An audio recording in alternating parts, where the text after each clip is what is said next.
Hey everybody, it's Master Gallengeist here, bringing you my review for Captain America Iron Man issue 3. And this was an interesting issue because we did have a kind of reversal, because we had seen in the previous issue that Steve was pretty much trying to help Tony out with his problems, and then Tony kind of tries to help Steve out with certain problems here.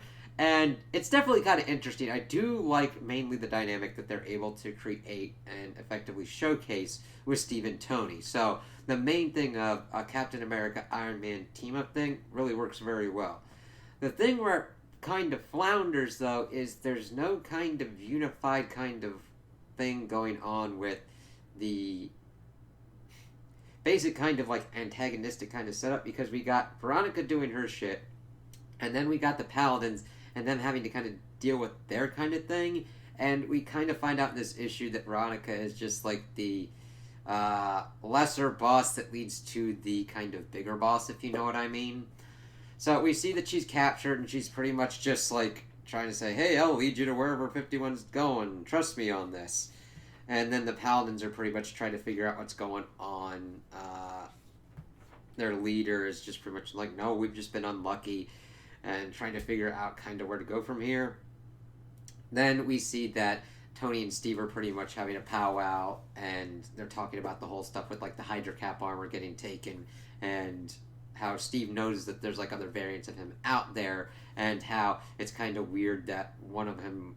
You would think that most of the variants of Steve Rogers would fight against fascism, but that's the whole kind of thing with variants that go on. They see you, and they're kind of changed in that little different way that just gets under your skin. And then, of course, Tony's bringing up how like that armor's a representative of his failure and all that kind of stuff. And Steve's like, "How about we just get back to the task at hand?" And he's like, "I'm here if you want to talk." I kind of like it. It's just like Tony's trying to be nice and everything, and he's like, Steve's like, "What are you doing?" He's like, "I'm being nice to you." Weird, isn't it? It's just they really get the different kind of nuances between Steve and Tony, and how, yes, it's kind of nice that Tony's trying to help him here, but he's also doing it in his own kind of Tony way of like, yeah, this is kind of a fucking weird thing to do, isn't it? So Steve's like, all right, Veronica, let's go do this, but no subterfuge or shenanigans. And I'm like, granted, I understand shenanigans as a kind of older word, but like, yeah, I've heard other people be like shenanigans. And then the paladins are like, hey, what do you want us to do? Steve's like, okay, listen, you need to put in the work, you need to retool yourself on the fundamentals, get out of the limelight, do the job, and work forward. That's how you do it. No shortcuts. And I'm like, that's actually really good kind of work there. I mean, we do get a panel of him looking really kind of downtrodden, but he's right. Let me see here. All right. And then after that, we see that Veronica's leading him to the locations. Like, are you sure those are the right coordinates? They're also trying to brush up and get intel on the Myrmidon.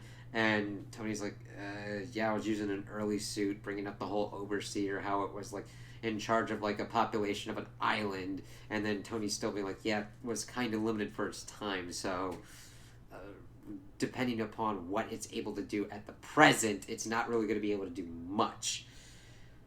And of course, we find out that it's a kind of like cloaked thing, and she's like, "Yeah, all the cool shit's here." And we see that it's a helicarrier adjunct that's got all the cool stuff. And then we have Veronica monologuing. And the thing is, I am always interested in villains that have interesting kind of concepts and designs of what they're attempting to accomplish.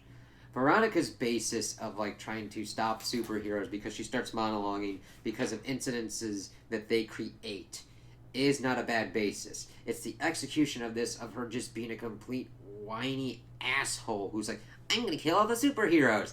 And that's kind of like her own track mind, and that she is just so self-centered and self-absorbed. Like, it's just kind of grating to kind of deal with her.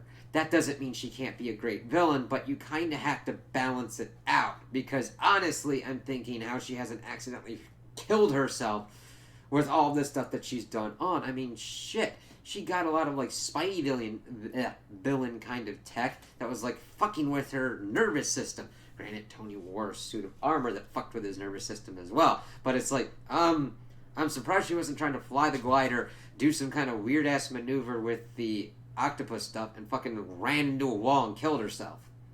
Because here's a good key kind of thing. She is a character that will tell you how smart she is, but when you see her actions, you're like, you a dumbass.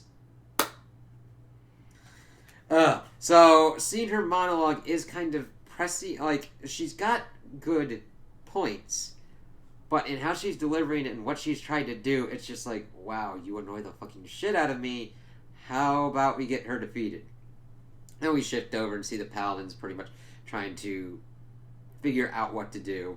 And she brings up the point that, like, yeah, you had the initiative, but now we've got, like, unregistered and people that are, like, unsupervised doing their kind of shit everywhere. It's like, yeah, okay. Then we see the kind of Paladins kind of going in their own kind of beefs and just, like, beefing on each other. And it's just like, it's good stuff, and it's good kind of character development. But this is the first kind of time that I've really dealt with the Paladins, and so I don't really have that much investment into them, and just seeing them trying to figure it out. But of course their leader kind of like goes into it and be like, yeah, we gotta fight harder, and trying to like build him up leadership wise. So I kind of like that portion, but seeing their infighting just didn't really fit with me. It just kind of proved that Cap was completely right, and that they need to put the work in to actually do shit, and that as a leader they gotta like wrangle him up. Then we see that like Steve and Tony are fighting the Myrmidon thing, and Veronica goes, look, you're not even 5 minutes in and you're in a life or death situation. It's like, that doesn't really help your point, Veronica, because you were trying to muck around with this, and like 51 was trying to muck around with this, so it makes sense that they would potentially be in a life or death situation. And she's going that it's like a gimmick, and that anybody that goes after superpowers is insane, and that the mutants don't have a choice in that matter. I'm just like, yeah, you're really kind of pulling for like a genocidal kind of thing against all power people. You say you're gonna stop, and it's like, oh, the mutants don't have a choice, but they're probably gonna get involved, so I'm probably gonna have to wipe them out, the Inhumans and the Eternals and all that. I'm like, okay. But Steve and Tony just fucking start kicking this thing's ass. I mean, they like rip off, like they take down one of its arms. And then, of course, 51 kind of pops in, and they're like, what the fuck's going on? Because he kind of helps them out.